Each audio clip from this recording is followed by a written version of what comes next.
kucağın kakılın vakti hoşlaşmalı bakıyak mektep bilen bugünün son kucağın kakılın vakti hoşlaşmalı bakıyak mektep bilen 11 yıl bide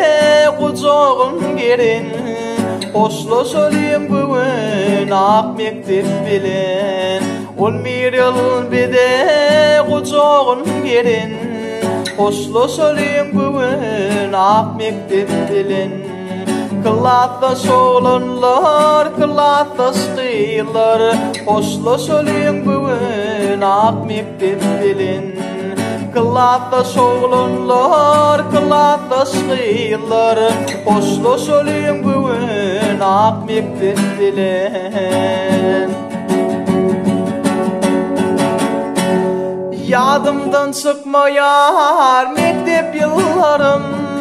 kılataslan bilen geçen günlerim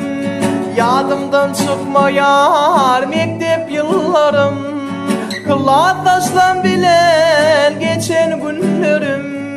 Bugününgde degen bolsam bağışla kılatas oğlanlar kılatas kıyılar Bugününgde degen bolsam bağışla kılatas oğlanlar kılatas kıyılar kılatas oğlanlar kılatas kıyılar hoşlaşalım bugün ak mektep bilen